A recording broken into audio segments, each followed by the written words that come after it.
My name is Harrison Wheeler, and this is the Technically Speaking podcast.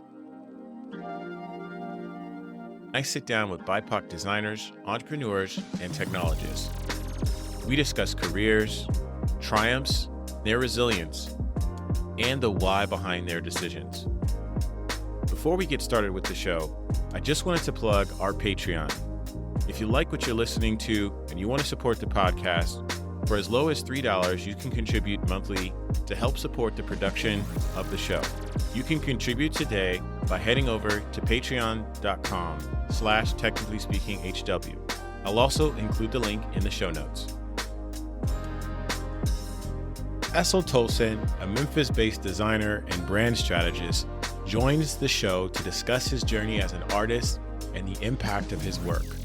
He shares his obsession with AI art and the potential it has as a creative tool. Eso also talks about his experience of feeling safe and finding a sense of home in different places. He explains how he overcomes creative ruts by taking a step back and engaging in activities that fulfill him. He also reflects on his artistic style and how it has been influenced by Memphis and its vernacular language. He emphasizes the importance of uplifting and inspiring others through his words of empowerment. Let's get into it.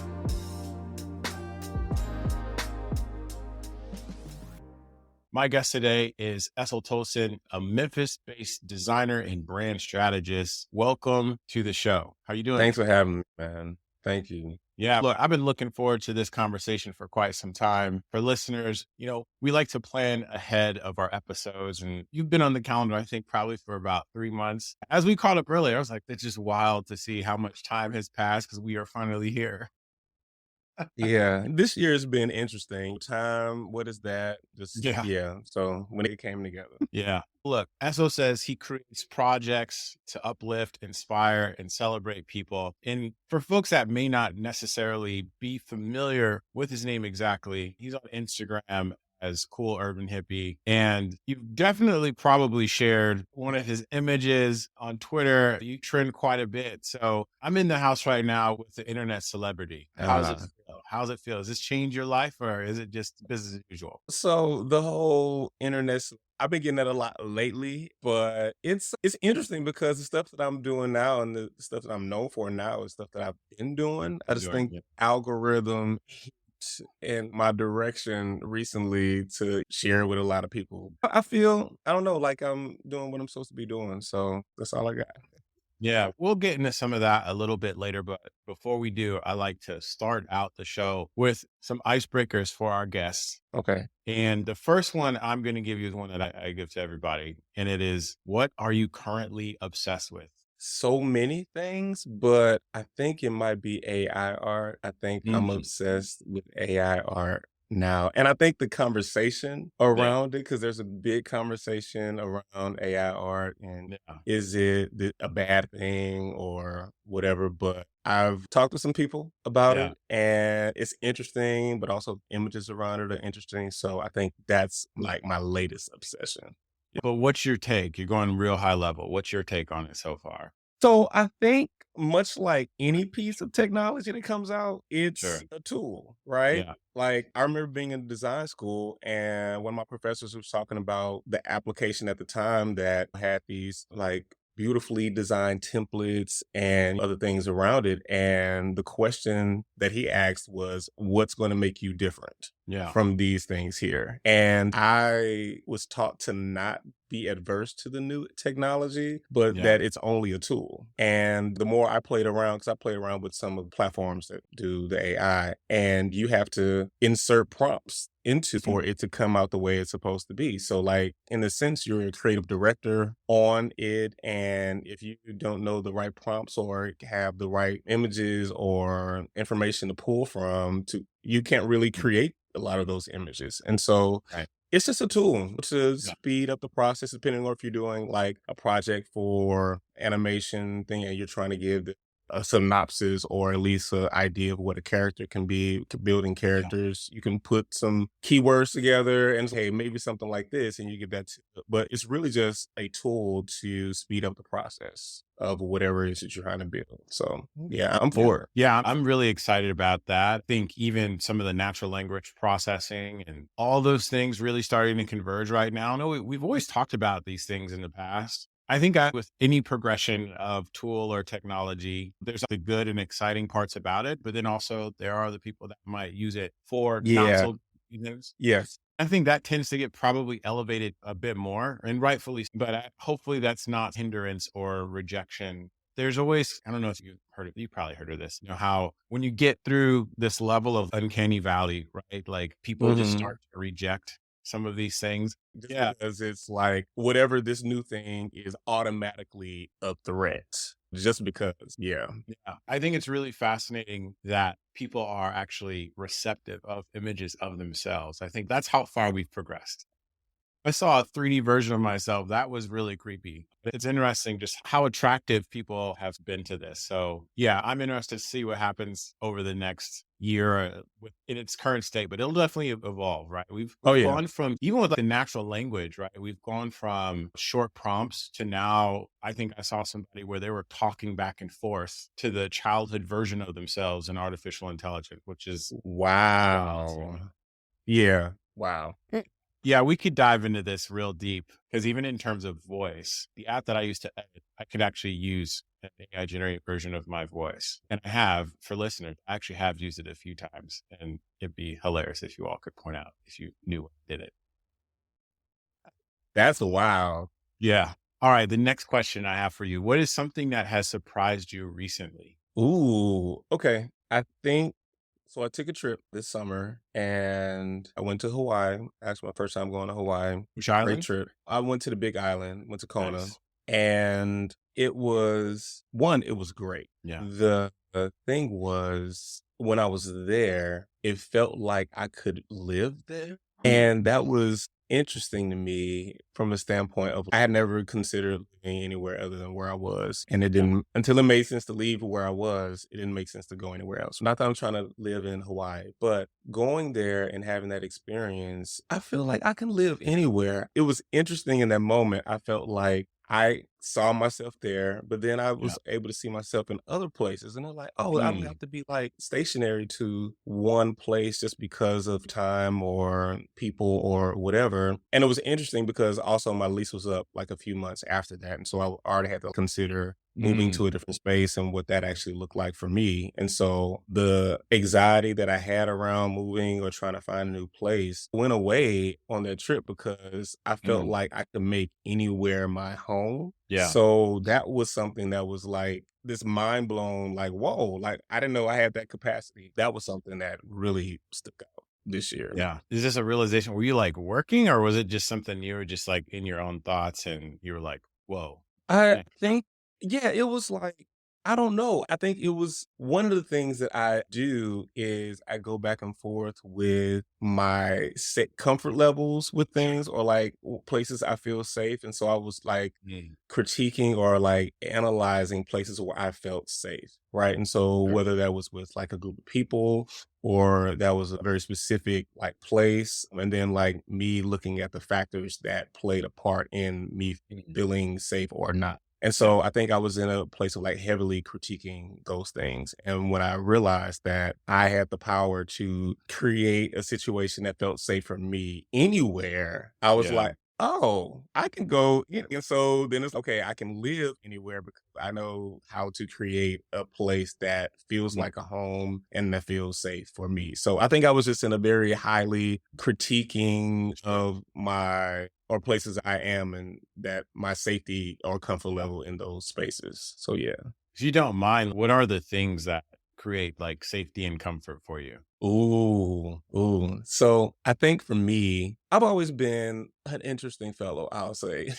To me, And Yeah. so I needed places that felt safe. I'll say from like society, right? We're going to get a little Sure. deep. So, like me growing up, I was always the art kid, very expressive, so emotional, into the things. And I grew up in the hood, and that wasn't a thing that was always celebrated for a little boy. Yeah. And so I was trying to find spaces that felt safe. Thankfully, my family did a great job of creating a space for me to just be. But as I walked the world, I had to figure out, how can I feel safe? Yeah. So I think for me, there has to be room for individuality for me to feel safe. So if I'm like in a public space and there's room for people to just be, especially if it's not like canceling anyone else's individuality out, then it's okay. That's somewhere that feels safe because I can just be myself. And I think that's the main thing, like Yeah. a place for people to just be, as well as not diminishing other people's ability to do that. Because I think if it's a place that isn't doing that, Yeah. that's oppression, right? Yeah. Basically, in its simplest form. So Mhm. places that felt like I can just be were the things that were critical for me to just, feel safe and a place that felt like a home. So yeah, in short, I would say that's the biggest part. There are other factors that can make it Sure. feel cozy, homey, and other layers, but I feel like a place where people can let the guard down and just be.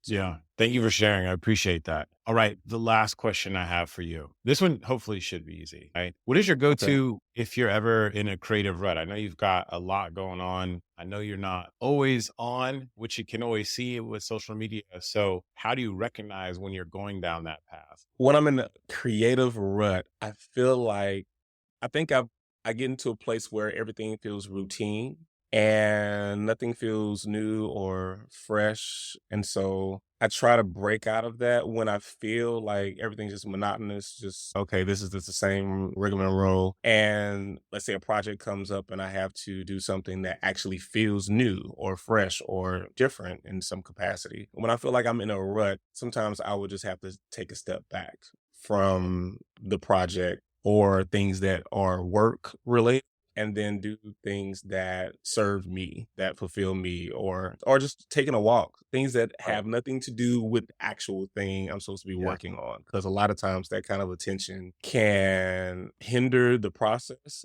A lot of times when you're creating, you're really just experiencing things, experiencing life or having adventures, what have you. And so I think incorporating that helps to get out of a rut, just doing something different, change of pace that can easily help you see things differently or just like refresh your palate. Like you've been smelling perfumes and then they have the coffee beans. It's really like the Right. coffee beans. So Yeah. what is your coffee bean? Is it walking? Is it just Right. doing something new? Is it whatever those coffee beans, if you will, are for you when you're in that process is the things Yeah. to do.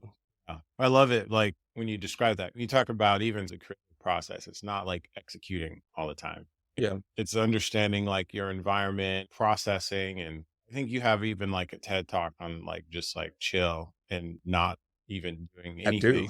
Right. So yeah, Absolutely. I'm talking you all up. Yeah. We'll add it in the notes, but Esso has a TED talk about chilling and what that means. And Yes. I was like, we really need to, it was great to actually watch that because people say, chill out. What are you doing? Chilling. And I don't think a lot of people really know what that even means. They don't.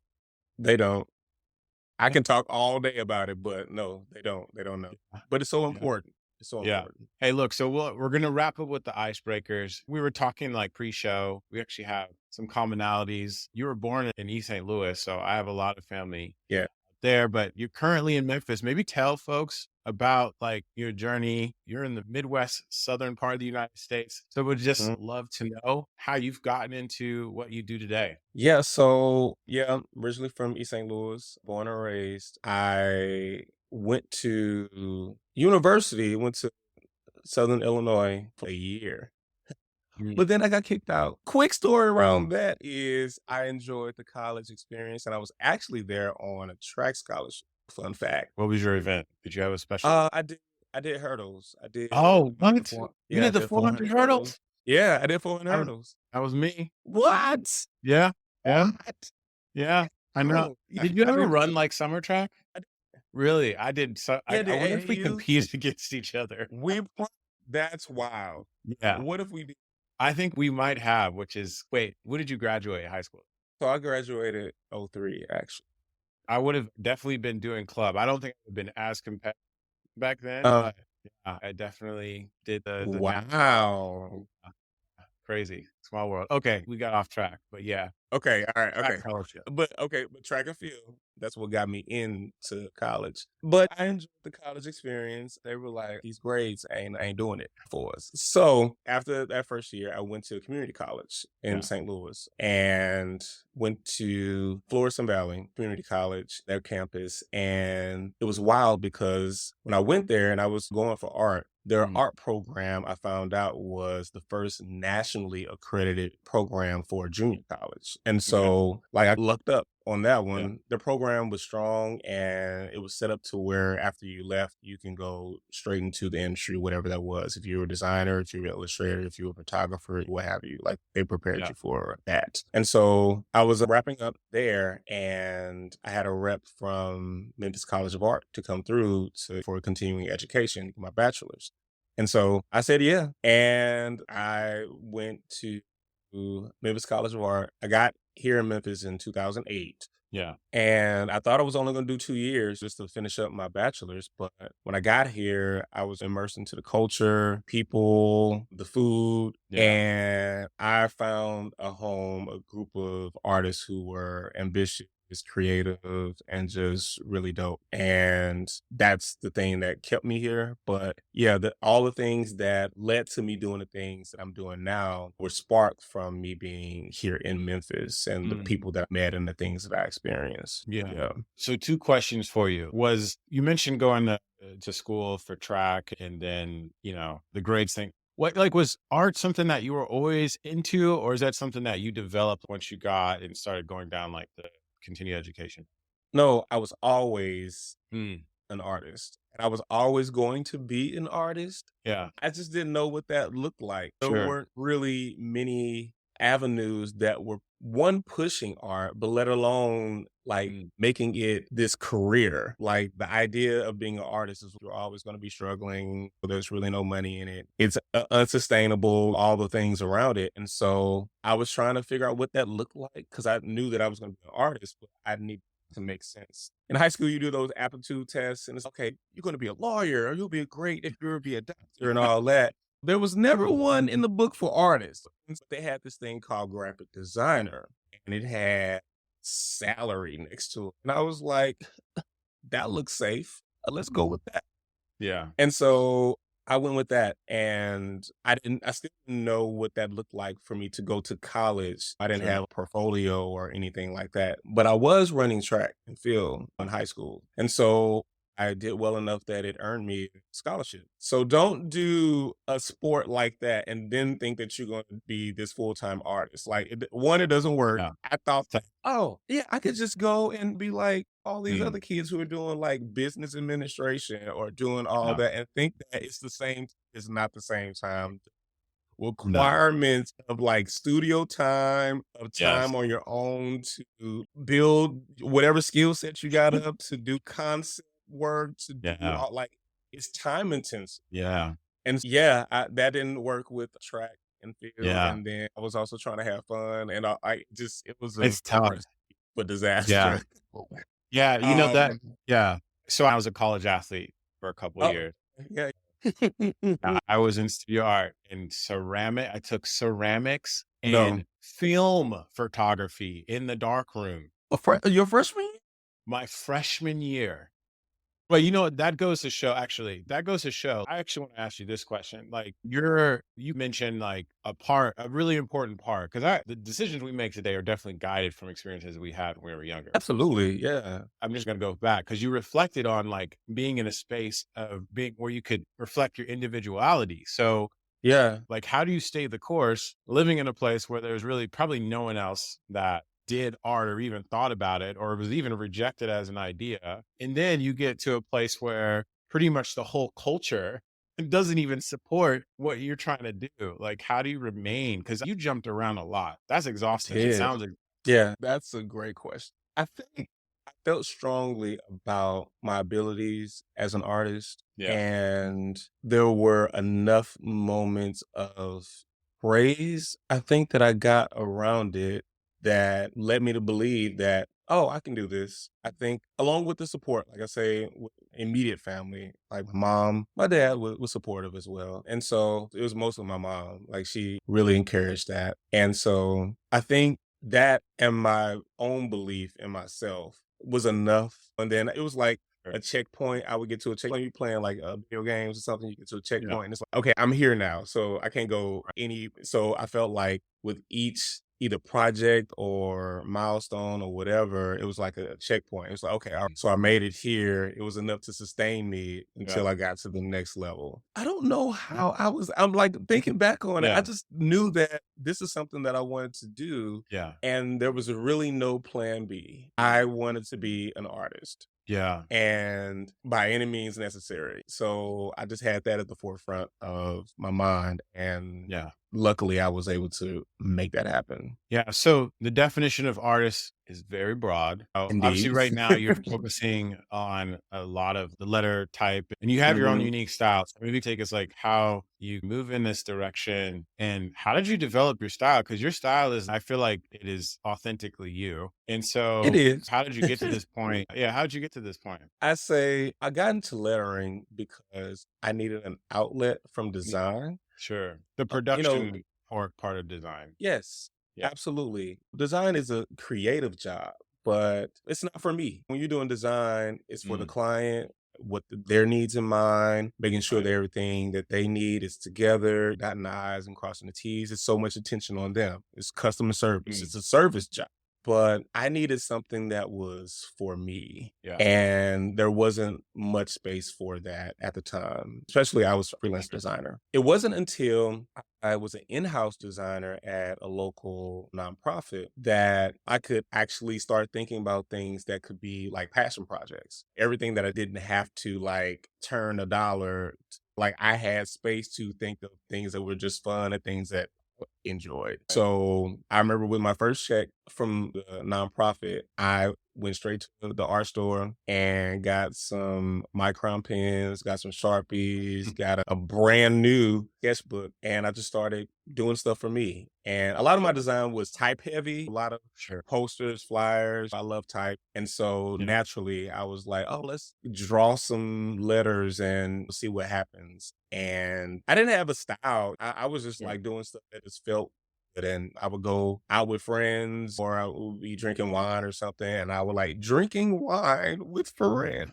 Something else. Like I just wanted to create, do something. I'm like, Yeah. because it's fun. Because I hadn't had the space to really do anything like that. Because everything was Yeah. just heavy with design and client. But it was like maybe a year and a half of me just consistently doing things. And I was using Instagram at the time as an accountability partner of, hey, this is what I did Mm, today. And yeah. so that's really how I was using Instagram. Yeah. But then I did this one style and just developed over time. And it's my love of graffiti, music, a lot of jazz posters from like Blue Note, album covers, and just hand painted signs, like the signs Yeah. like on the side of a building or painted signs on a truck. Alan Right. Mo's electricity or Yeah. whoever, like something very approachable about that, Yeah. very urban, very Yeah. city life, very, yeah, just in your face. Like human The immediate centric skill. almost.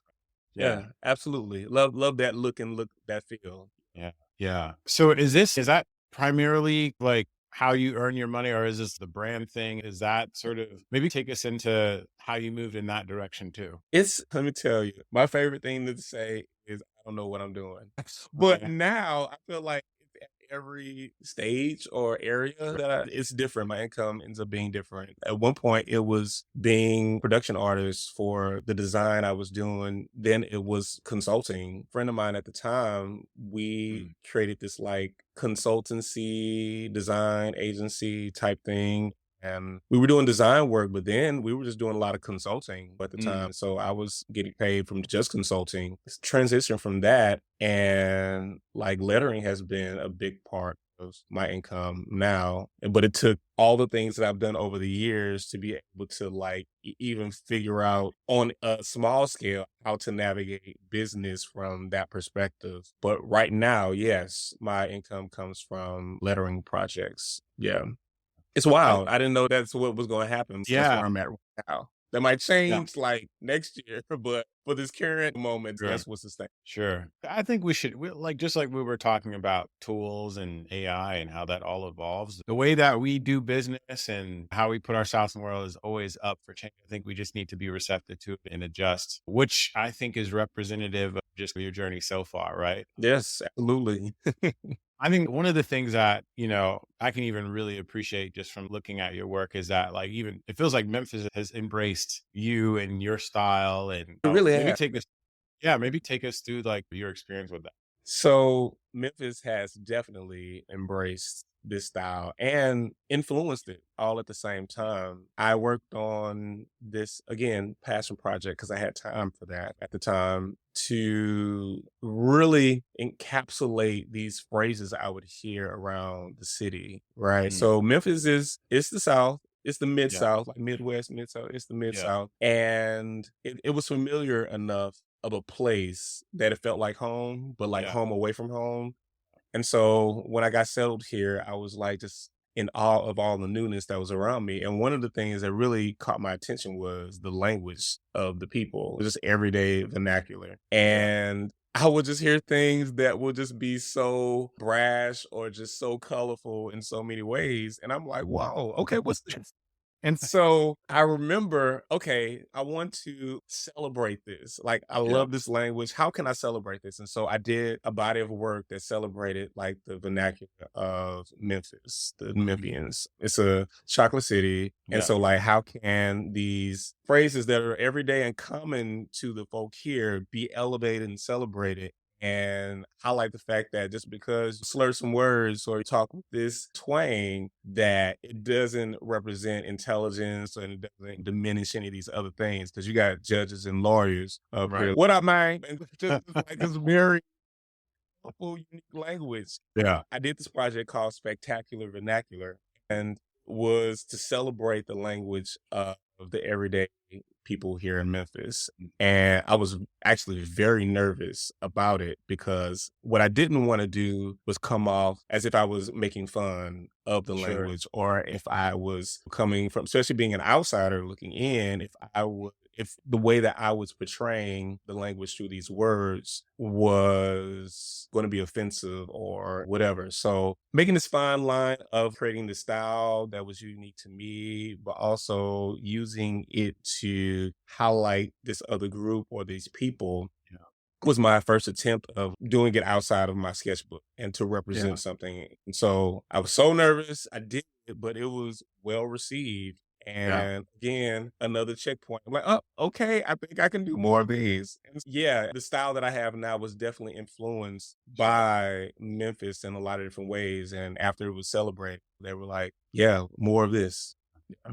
Yeah. It feels, I don't know if I'm romanticizing it too much, but it does feel a bit like a hero's arc when we start thinking about like the power of art and Mm. expression, Mhm. representing people that haven't necessarily been heard or portrayed, as you Yeah. say, in like the best light. So I love that piece. And so now I want to shift into what you do online, right? Like you do a lot of words of empowerment. Like what got you into that? I just love because we're putting all the things together. Okay. So Yeah. Yeah. we've got the artistic side of it, right? We've got the space. I think there's an underlying thing here around how you approach just like the day to day and sharing that with the world. Yeah, I've always been a fan of, I'll say, like philosophy or things that would inspire people to go on. I looked at movies and even just going to church as a youth, being inspired by these words. And I saw how Mm, thought leaders or pastors or professors or people in this position that had words to encourage, inspire, or uplift or yeah, motivate people or managers, like a lot of these people in these yeah, positions and how powerful these words were to the people that were listening to them. I felt like I could do that in a yeah, sense with just things that I would think of and the things that I have been inspired by. And I think just those daily motivations that I would receive as a kid, like from my mom, would encourage me to be the unique, weird art kid that I was. And things like that, and television shows that were empowering. Those are the things that I guess had me to practice that for myself. Sure. And it's funny you mentioned me sharing these words of empowerment people are sharing now, but the gag is all of that is for me. Yeah. All of these words are for Meaning, me. meaningful for Yeah, you. and so people benefit Yeah. from the words that I am using to encourage myself, right? Mm, And so these are words that help me to continue moving forward because I feel like I need that because if I didn't, I wouldn't be here. I wouldn't be at this level. I wouldn't be able to operate in the ways that I do if I didn't have that kind of like determination, encouragement, mindset, perspective, all right. those things. Right. And so me doing that for me first, and with the time that I take to chill, Yeah. make connections with things. And it's like, okay. And then I would just write that down and then I would share that, what Yeah. I've made connections with. And I've been doing that for honestly years, man. But Yeah. I don't know, the algorithm, the space, the what people were able to find the things that I was doing, and it Yeah. really just caught on. Yeah, I think my love for inspiration, my love for people, Yeah. because it's a lot of hopelessness around. There's a Mm, lot of sadness. There's a lot of loneliness. There's a lot of all these things that are here, and we're all connected. yeah. And so I'm feeling these things. I'm experiencing these things. I need encouragement on these things. Who am I to think that other people Are gonna wouldn't do it. need the same Yeah. thing? Yeah. So literally, that's how I do it. So the words that you see are for me first, but Mm, I know that if I'm feeling them, other people may be able to get something out of it too. yeah. Hey, look, we'll end the episode there. Thank you so much. And it feels like we brought everything together. I see a lot of patterns here Yeah. of just how you observe things. And then there's a moment of thought and then expression and putting that out in the world. So it's really great to get into how you process those things and share that with us. Are there any sort of last words you want to share with the listeners before we log off of today's episode? I think I'll say this. If you are a creative and creative isn't relegated to an artist, creative is people who think differently. You can be a creative lawyer, you can be a creative manager, you can be a creative, it's really about how you view the world and problem solving. So that's what creativity is. Because you can be an artist just painting, and if you're painting the same painting, like how many still lifes are we going to have? There's no creativity necessarily there. But anyway, if you are a creative, continue on that path.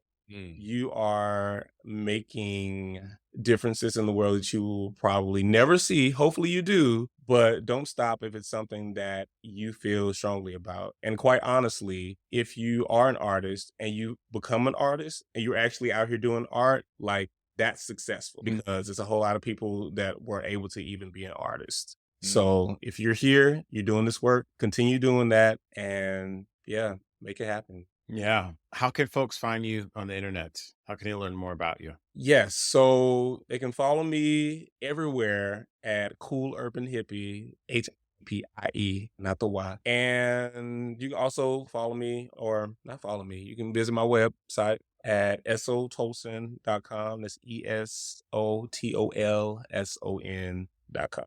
So it was a pleasure having you on the show and excited to see what's next for you. Absolutely. Thank you for having me, man. That concludes the show. Thank you so much for listening. Don't forget to leave a rating and review on Apple Podcasts. That is a huge way to show your support, and it really helps us reach more people and grow our following. By the way, we release a new episode every 2 weeks, but in the meantime, you can follow us on Instagram, LinkedIn, or YouTube at Technically Speaking HW. Again, thanks so much, and I'll see you next time. This has been a production of Technically Speaking Media.